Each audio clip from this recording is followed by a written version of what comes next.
दोस्तों, welcome to my channel Shri mother care. आशा करती हूँ कि आप लोग अच्छे हैं, हेल्दी हैं और स्वस्थ हैं। और मैं भी अभी ठीक हूँ।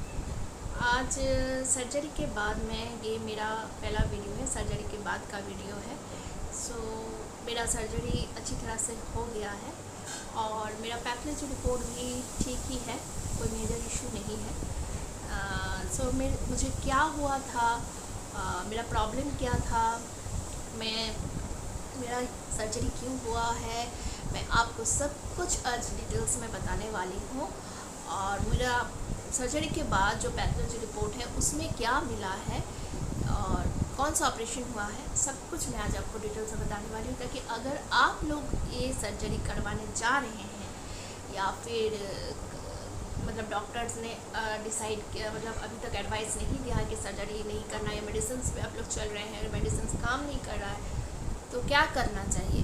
तो मैं ये आप लोगों के लिए है, प्लीज़ आप लोग पूरा का पूरा वीडियो ज़रूर देखिएगा और प्लीज़ चैनल पे अगर न्यू है तो सब्सक्राइब करना मत भूलिएगा और वीडियो को एक लाइक कर दीजिएगा। चलिए दोस्तों, शुरू करते हैं मेरी जो जर्नी है सर्जरी का। दोस्तों, बात तो शुरुआत से होती है, बहुत पहले से मेरा ये प्रॉब्लम था, जो ब्लीडिंग का प्रॉब्लम होता है मेनली औरतों के लिए होता है। पीरियड्स के टाइम ब्लीडिंग, बहुत हेवी ब्लीडिंग, पेन, बहुत कुछ, मतलब इंटरकोर्स करने के टाइम पेन, बहुत कुछ होता है। तो ऐसा मेरा बहुत सालों से था। मेरी बेटी होने से पहले नहीं था, लेकिन मेरे बेटा होने से पहले बहुत था। तो ये कुछ 5 साल का मेरा, एक्चुअली नहीं 7 साल, नहीं सॉरी 9 साल का मेरा ये जर्नी है। उस टाइम मैं उतना सीरियसली नहीं लेती थी कुछ भी। बाद में मेरा मतलब मैं वेलोर में गई, वेलोर में दिखाई। वेलोर में कहा गया कि मुझे अंदर एक ट्यूमर जैसे है, कुछ है, तो वो भी बड़ा नहीं है, बहुत छोटा है, इसलिए आप 6 मंथ्स बाद आ जाइएगा। 6 मंथ्स बाद अगर ये ट्यूमर बढ़ गया तो मैंने मतलब बाद में डिसाइड करेंगे कि क्या करना है, नहीं करना है, मेडिसिन में जाएगा या फिर सर्जरी करना पड़ेगा। तो मैं आ गई घर वेलोर से। फिर मेरी एक, मतलब मेरे हस्बैंड की एक बहुत अच्छी दोस्त है, डॉक्टर है, गायनो डॉक्टर है, वो गायनो ओबीजी प्लस सर्जन है और वो रेलवे में काम करती है। तो वो उनको पता चला कि मेरा ऐसा प्रॉब्लम है, तो उन्होंने कहा कि रेलवे में हम लोग अगर रेलवे में बहुत अच्छा ऐसा फैसिलिटीज़ है तो आप वेलोर क्यों जा रहे हैं, आप इधर आ जाइए, हम लोग अच्छी तरह से आपका वाइफ को देखेंगे। तो मैं चली गई। तो तब था नवंबर का मंथ। नवंबर के मंथ एक दिन इतना तेज पेट में दर्द हुआ, मेरी सास उस वक्त थी मेरे साथ। तो इतना तेज़ दर्द हुआ, मतलब मेरा रेलवे में दिखाने से पहले की बात है, मैं दिसंबर में दिखाई थी रेलवे में। तो इतना पेट में दर्द हुआ, ये बात है 2018 का, नहीं 2017 का। इतना ज़ोर से पेट में दर्द हुआ, इतना ज़ोर से पेट में दर्द हुआ कि मतलब कह नहीं सकते। उसके बाद तो मतलब इतना प्रॉब्लम, मतलब मैं रो रही थी। फिर मेरी एक फ्रेंड है, तो फ्रेंड को मेरे हस्बैंड ने कॉल किया, उन्होंने दवाई मंगाई, मैं दवाई खाई, तो फिर जाके मैं थोड़ा रिलैक्स हुई। फिर एक दिन रोटी बेलते बेलते मेरा पेट में दर्द ऐसा हुआ कि मैं बेहोश हो गई। तो ऐसा चलता रहा। तो फिर मैंने देखा कि नहीं, ये बहुत प्रॉब्लम है, ये बहुत ही प्रॉब्लम है लाइफ में, ये बहुत प्रॉब्लम क्रिएट कर रहा है मेरे लिए, मेरे डेली लाइफ में, रूटीन में बहुत सारे प्रॉब्लम्स क्रिएट कर रहा है। तो मैंने क्या किया कि मैंने सोचा कि नहीं, चलो आप जाते हैं रेलवे डॉक्टर को दिखाते हैं। मैं गई रेलवे डॉक्टर, तब मेरी सास चली गई थी उस टाइम। मैं रेलवे डॉक्टर को दिखाई, दिखाने के बाद पता चला कि मुझे पॉलिप हुआ है। पहले तो डॉक्टर सोच रही थी कि तुम्हारे पेट में बेबी है क्या, वो क्या मर चुका है या फिर कुछ ऐसे वैसे। मैं ऐसा कुछ ही नहीं है, मेरा पीरियड्स आया था, मेरा पीरियड्स में बहुत पेन हो रहा था, ऐसा है। तो बोल के ठीक है, तुम प्रेगनेंसी टेस्ट करो, उसके बाद आओ। मैंने प्रेगनेंसी टेस्ट किया, फिर अल्ट्रासाउंड हुआ, तो पता चला कि मेरे जो अच्छी तरह से अल्ट्रासाउंड हुआ, तो पता चला कि मेरे यूट्रस में एक पॉलिप है। तो यूट्रस में एक पॉलिप है, तो वो पॉलिप जो है वो बहुत बढ़ चुका था। तो फिर डॉक्टर ने कहा तुम क्या प्रेग्नेंट होना चाहती हो सेकेंड टाइम। मैंने कहा कि हाँ डॉक्टर हम लोग ट्राई तो कर रहे हैं तो नहीं हो रहा है। तो बोला ठीक है तुम एक काम करो जल्दी से इसका ऑपरेशन कराओ फिर हम लोग प्लानिंग करते हैं। तो ठीक है पॉलीपेक्टोमी हिस्ट्रोस्कोपी के द्वारा मेरा ऑपरेशन हुआ जो कि नीचे से किया जाता है और वो उसमें कट या इंसेशन नहीं लगता है इसीलिए कोई प्रॉब्लम नहीं होता है। तो जस्ट हो गया उसको भी पैथोलॉजी में भेजा गया तो देखा कि नहीं ये नॉन कैंसरियस है ठीक है कोई प्रॉब्लम नहीं है। फिर हम लोग फिर से प्लानिंग किए तो 1 साल हो गया 2018 चला गया लेकिन मेरा कोई प्लान नहीं हो। तो मैंने सोचा कि अब तो मुझे डॉक्टर के पास जाना नहीं है, छोड़ो भाई जो हो रहा है होने दो भाई, जो हो रहा है होने दो हो जाएगा। 2019 को मैं अपने शादी घर गई, शादी घर से आई जून में मैंने कंसीव कर लिया। फिर मेरा बेटा हुआ 2020 को बेटा हुआ। उसके बाद से मेरा कोई प्रॉब्लम ही नहीं था, मतलब मुझे कोई प्रॉब्लम था ही नहीं। फिर 2023 को स्टार्ट हुआ फिर से प्रॉब्लम, नवंबर से फिर से स्टार्ट हुआ प्रॉब्लम। अब क्या हुआ कि इतना हेवी ब्लीडिंग हो रहा था, इतना हेवी ब्लीडिंग और इतना पेन कि मत पूछिए। मतलब मेरा 10 to 12 डेज़, कभी कभी 15 डेज़, कभी कभी 18 डेज़ तक पीरियड्स ऐसे। तो मैंने सोचा कि नहीं चलो अब फिर से डॉक्टर को दिखाना। 2 महीना तक मैंने देख लिया। तो मैं क्या करती हूँ ना कि कुछ भी मेरे अंदर कुछ भी प्रॉब्लम होता है तो मैं उसे जल्दी से जल्दी क्योर करने की ट्राई करती हूँ ताकि जाके उससे बाद में जाके उसका कोई मेजर इश्यूज़ ना खड़ा हो जाए।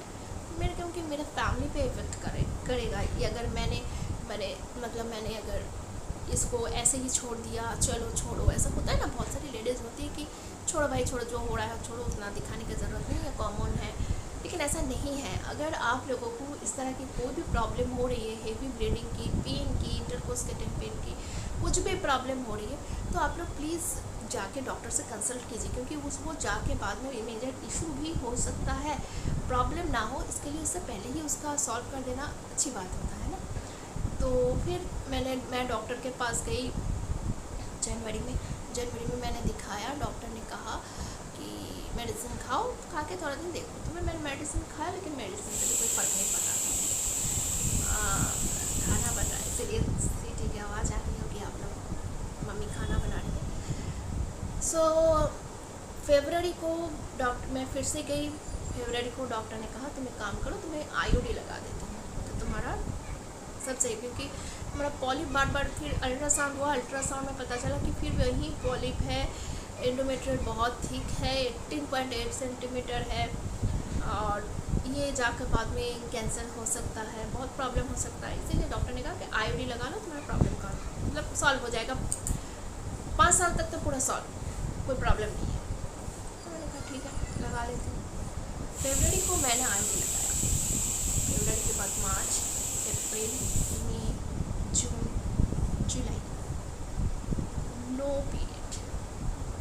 No means no, zero periods, एक थोड़ा सा भी पीरियड्स नहीं हुआ था। मैंने सोचा कि ऐसा होता है क्या, मतलब आईडी लगाने के बाद मैंने गूगल में बहुत सर्च किया तो पता चला कि ऐसा होता है। पीरियड्स धीरे धीरे बंद हो जाता है एकदम के लिए, जस्ट लाइक ए मेनोपॉज, मतलब बंद हो गया है, कोई प्रॉब्लम नहीं देता। फिर अच्छी बात है भाई, ठीक है। फिर निकालने के बाद फिर से पीरियड वैसे ही स्टार्ट हो जाता है, तो ठीक है कोई प्रॉब्लम नहीं है। लेकिन अगस्त में अचानक से मेरा पीरियड्स आया, वो भी बहुत लास्ट में 25 को पीरियड्स आया और वो चला सितंबर 8, यानी कि 18 डेज़ मेरा पीरियड्स चला। सोच सकते हैं कैसा चला, मतलब ऐसे कि नहीं थोड़ा भी नहीं, हेवी चल रहा था, हेवी ब्लीडिंग क्लॉट्स ऐसा। और फिर हुआ क्या, मैंने सोचा कि ठीक है मैं डॉक्टर के पास अब तो जाना ही पड़ेगा। मैंने मैडम को मैसेज, हम लोग मैसेज में भी कन्वर्सेशन करते हैं, तो मैं मैसेज के मैम पर तुम जल्दी से हॉस्पिटल आ जाओ। तो हॉस्पिटल आया तो हॉस्पिटल में चेक किया कि आईओडी ठीक है सब। तो हॉस्पिटल गए तो पता चला कि आईओडी ठीक है, सब जगह ठीक है। तो डॉक्टर ने कहा तुम एक काम करो, दवाई खाओ। तो उन्होंने दवाई दी, तो मैंने दवाई खाई, तो दवाई से भी ठीक नहीं हुआ। बीच में थोड़ा सा बंद हुआ, 1 वीक्स 2 वीक्स। सितंबर को फिर से 21 से स्टार्ट हो गया, फिर से पीरियड स्टार्ट हो गया। अब मुझे तो टेंशन होने लगा। मैंने फिर से डॉक्टर को कॉल किया, तो डॉक्टर ने पूछा तुम दवाई ठीक से खा रही हो ना? बोले हाँ मैम, मैं तो दवाई पूरा ठीक से खा रही हूँ, आपने जैसे कहा था टाइम टू टाइम मैं वैसे ही दवाई ले रही हूँ। तो बोले कि ठीक है, तुम एक काम करो, तुम फिर से आ जाओ हॉस्पिटल, देखते हैं। हॉस्पिटल गई, मैम ने चेक किया, तो देखा कि आईडी अपने आप ही एक्सपेल हो गया, यानी निकल गया खुद भी खुद। मैंने कुछ नहीं किया, खुद निकल गया। डॉक्टर ने कहा तुम्हारा तो आयोडीन निकल गया है, एक्सपेल हो गया, इसीलिए तुम्हारे पेट में इतना दर्द देता है। तो मैम अब तो क्या करें? तो एक काम करो, तुम अल्ट्रासाउंड करो फिर से। मैं गई, फिर से अल्ट्रासाउंड की। अल्ट्रासाउंड में पता चला कि पॉलिप है और एक सिस्ट, हेमोरेजिकल सिस्ट कहते हैं उसको, ओवरी में वो सिस्ट।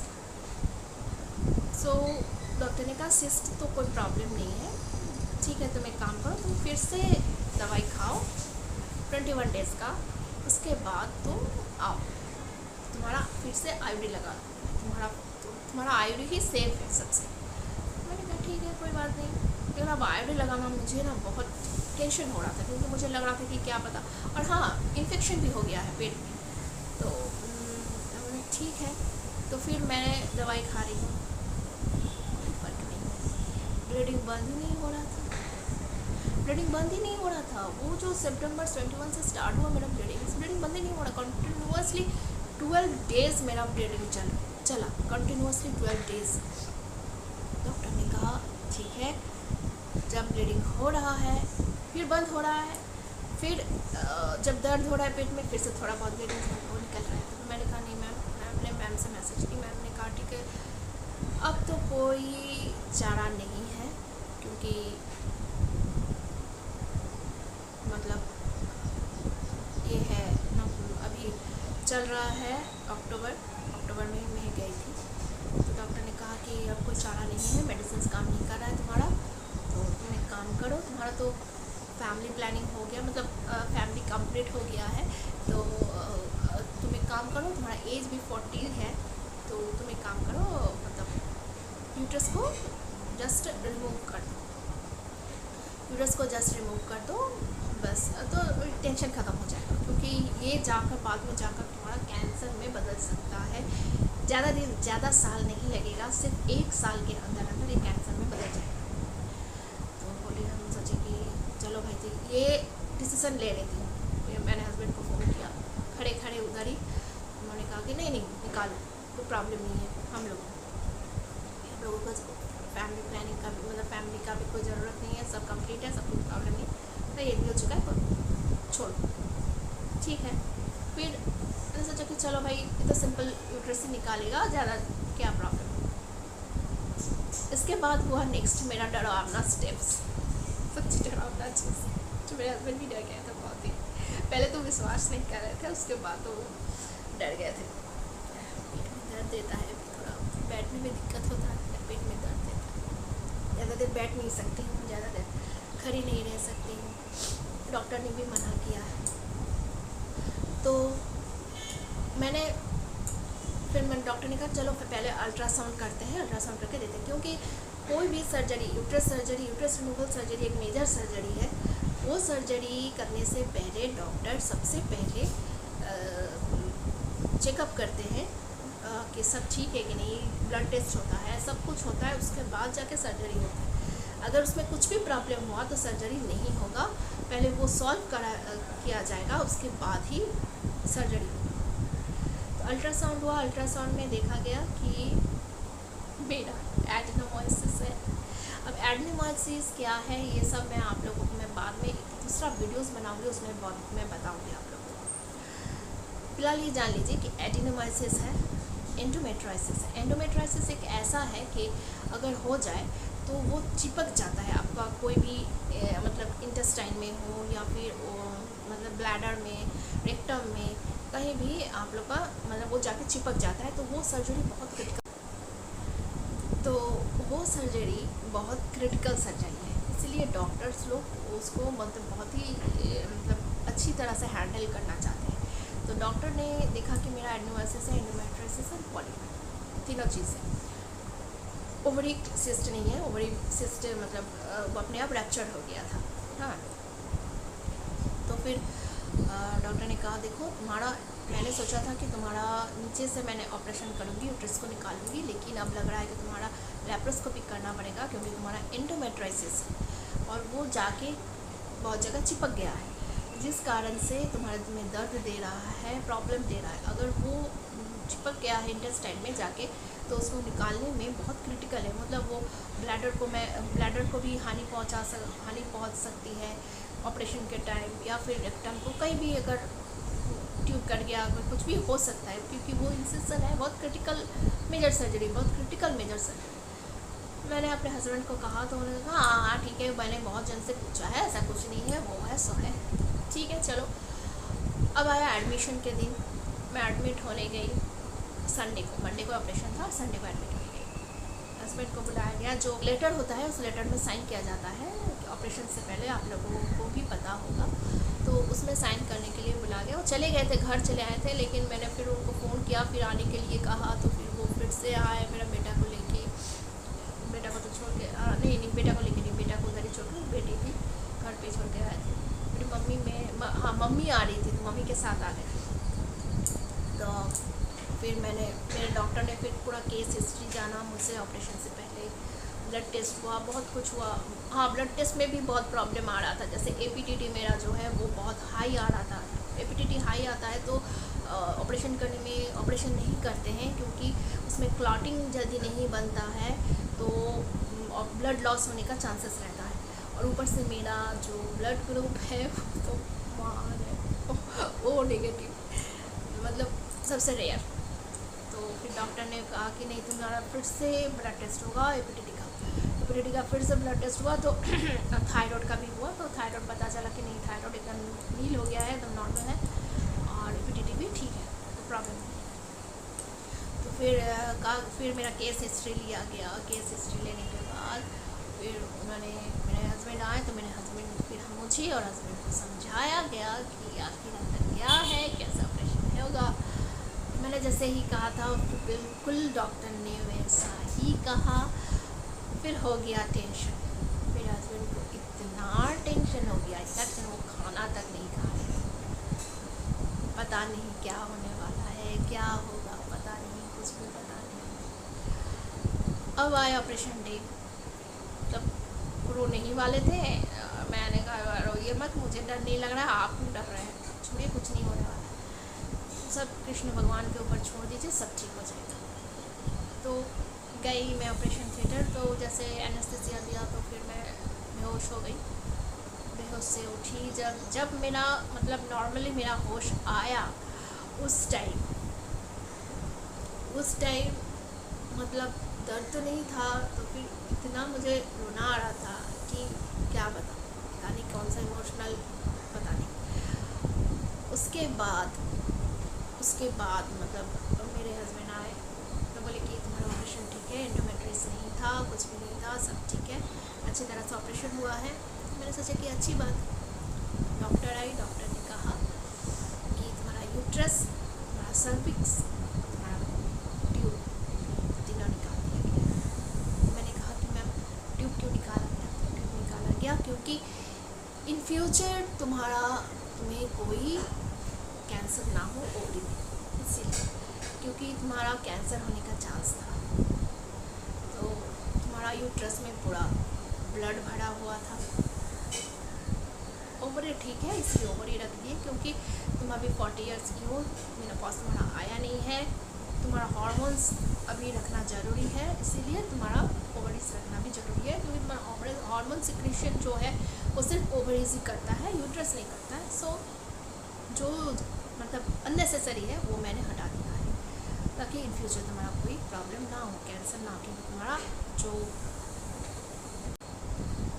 क्योंकि तुम्हारा जो डिजीज़ है वो जा रहा था कैंसर की, मतलब विद इन 1 ईयर में तुम्हारा कैंसर होना एकदम कंफर्म था। मैंने कहा ठीक है, कोई बात नहीं, चलो अच्छा है, हट गया, सब कुछ नॉर्मल हो गया, सब कुछ हो गया। घर फिर 3 डेज़ के, मंडे ट्यूसडे वेडनेसडे, हाँ 3 डेज़ के बाद मैं घर आ गई। मेरा दर्द भी नहीं है उतना, ठीक है, चल रही हूँ फिलहाल। चलने में दिक्कत होता है, गैस फॉर्म बहुत होता है, बहुत गैस फॉर्म होता है, जिस कारण से मुझे पेट में दर्द देता है। ये बात एकदम माथे पे रखिएगा कि गैस फॉर्म होगा तो दर्द बहुत, मतलब इतना दर्द होता है भाई साहब की मत पूछिए। पेन बहुत पेन होता है, काटने से भी उतना पेन नहीं होता जितना गैस फॉर्म होने से जो अंदर जो मतलब दर्द हो रहा है होता है। अभी भी मुझे होता है, गैस फॉर्म होने से भी मुझे अभी भी दर्द होता है, क्योंकि डॉक्टर ने कहा है कि तुम्हें रिकवरी होने में मैक्सिमम 3 मंथ्स लगेंगे। उतने दिन तुमको एकदम सावधानी से रहना है, वेट लिफ्टिंग नहीं करना है, मतलब बैठ के उठना नहीं है, नीचे से झुक के कोई भी भारी चीज़ नहीं उठाना है, ज़्यादा चलना नहीं है, स्टेप्स नहीं चलना है, और खाना पीना नॉर्मली खा सकते हो एज यूजुअल, लेकिन डाइजेस्ट होने वाला खाना खाना है ताकि मोशन जो है वो हार्ड ना आए, सॉफ्ट आए। तो ठीक है, तो ठीक है सर। स्टिचेस काटने का टाइम आया, स्टिचेस काटने गई, पैथोलॉजी रिपोर्ट लिया। पैथोलॉजी रिपोर्ट में आया कि अंदर इन्फेक्शन हो गया था सर्विक्स में, सर्विक्स से यूट्रस में। अब यूट्रस में ट्यूब्स और ओवरीज में भी जाने वाला था। पूरा यहाँ पर फटका फटा है, दीपावली में पूरा फटका फटाया जाता है। तो यूट्रस में और फैलोपियन ट्यूब्स में भी जाने वाला था। तो फ़िलहाल इसीलिए फैलोपियन ट्यूब्स काट दिया गया है, और ये जस्ट एक कैंसर का ही पहला एकदम स्टेप्स था, कैंसर का ही पहला स्टेप था। अंदर पॉलिप हुआ था, सब कुछ हुआ था, एंडोमेट्रियोसिस नहीं हुआ था, एडेनोमाइसिस नहीं हुआ था, एंडोमेट्राइटिस हुआ था और सिस्टेस्टाइट हुआ था, जो सर्विक्स में और एंडोमेट्रियम में होता है, इन्फेक्शन को कहा जाता है। तो वो मोस्टली एंटीबायोटिक्स में हर ठीक हो जाता है, लेकिन मेरा एंटीबायोटिक्स में ठीक नहीं हो रहा था। तो डॉक्टर ने कहा कोई मेजर इशू नहीं है, इशू होने से पहले ही हम लोग इसका ऑपरेशन कर लिया। तो दोस्तों ये रहा मेरा हिस्टेरेक्टोमी, जिसको कहते हैं टोटल लैप्रोस्कोपी। मेरा लैप्रोस्कोपिक से हुआ है, इसलिए मुझे टोटल लैप्रोस्कोपिक हिस्टेरेक्टोमी कहते हैं इसको, विथ बायलैटरल सेल्फिंगोटोमी। शायद मैं प्रोनाउंसिएशन थोड़ा सा गलत कर रही हूँ, तो प्लीज़ इसको दिल में मत लीजिएगा, देख लीजिएगा आप लोग। सेल्फिंगोटोमी मतलब ओवरीज रखा हुआ लेकिन ट्यूब्स हटा दिया गया है। तो ये है मेरा स्टोरी हिस्टेरेक्टोमी का। अब आते हैं कि आप लोगों को अगर डॉक्टर ने एडवाइस दिया हिस्टेरेक्टोमी का, तो ये बात एकदम श्योर हो जाइए कि आप लोग का मेडिसिन से वो काम नहीं हो रहा है, इसीलिए शायद डॉक्टर ने आप लोगों को हिस्टेरेक्टोमी का सजेस्ट किया है, ताकि वो जाके बाद में जाके मेजर इशू ना हो। अगर ऐसा किया है तो डॉक्टर आप लोगों का अच्छे के लिए किया होगा, तो प्लीज़ डॉक्टर की बात मानिए।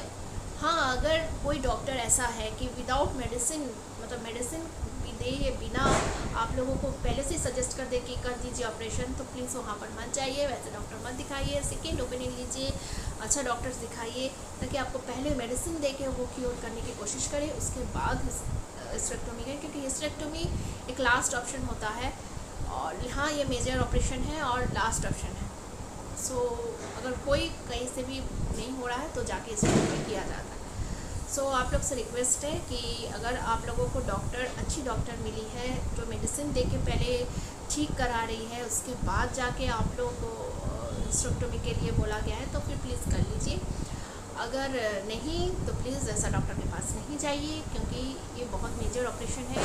इससे आप लोगों का हेल्थ में भी अफेक्ट हो सकता है, होगा भी, इन फ्यूचर होगा भी। ये कोई ऐसा वैसा मेजर ऑपरेशन नहीं है, एक ऑर्गन जाएगा अंदर से आपका, मतलब बहुत बड़ा ऑर्गन, आप एक वुमेन का बहुत बड़ा ऑर्गन जा रहा है अंदर से, रिमूव हो रहा है, तो ये बहुत बड़ा ऑपरेशन है।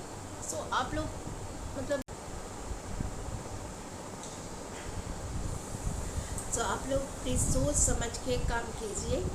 अगर मतलब अच्छा डॉक्टर मिले तो वहीं पर जाइए और दिखाइए अपना प्रॉब्लम कुछ भी हो, नेक्स्ट वीडियो में हम लोग बात करेंगे कि एडेनोमाइसिस और एंडोमेट्राइटिस क्या होता है, और मतलब इससे क्या प्रॉब्लम हो सकती है, कैंसर हो सकता है कि नहीं, सब कुछ हम लोग बात करेंगे उसमें। और बात बहुत ज़ोर से एकदम क्रैकर्स उठाया जा रहा है भाई, इधर जो होता है ना तमिलनाडु में कि मत पूछिए, इतना क्रैकर्स फोड़ते हैं कि मत पूछिए। तो जो भी है, फिर आप लोगों को बताऊंगी कि क्या है, होता है नहीं होता है। बहुत जल्द वो वीडियोस भी लाने वाली हूँ आप लोगों के लिए। सो चैनल पे अगर न्यू है तो सब्सक्राइब करना मत भूलिए, और अच्छे से रहिए, हेल्दी रहिए, हेल्दी खाना खाइए, अच्छा सोचिए। और कुछ भी प्रॉब्लम हो तो सबसे पहले जाके थोड़ा सा भी अगर कुछ भी प्रॉब्लम आप लोगों को, तो प्लीज़ मैं रिक्वेस्ट करती हूँ कि जाके सबसे पहले डॉक्टर को दिखाइए। अब वो चीज़ आप लोगों को पहले ही क्योर हो जाएगा विदाउट मेजर इशू। अगर नहीं दिखाएंगे तो शायद बाद में जाके मेजर इशू हो सकता है। फ्रेंड्स चाहिए बताइए, और तब तक के लिए खुश रहिए, हेल्दी रहिए, और श्री मदर केयर को ज़रूर सब्सक्राइब कीजिए। मैं बहुत जल्द डेली ब्लॉग्स लाने वाली हूँ, बहुत जल्द लाऊंगी। फिलहाल मेरा तबीयत अभी भी सही नहीं हुआ है, हाल फिलहाल ही ऑपरेशन हुआ है, थोड़े दिन और रेस्ट करूँगी। मैक्सिमम 3 मंथ्स मुझे रेस्ट करना ही है, उसके बाद मैं आपको सब कुछ दिखाऊंगी। फिलहाल मैं बीच बीच में आप लोगों के लिए वीडियोस ज़रूर लाऊंगी, लेकिन हाँ प्लीज़ चैनल को ज़रूर सब्सक्राइब कीजिएगा। तब तक के लिए खुश रहिए, हेल्दी रहिए, बाय।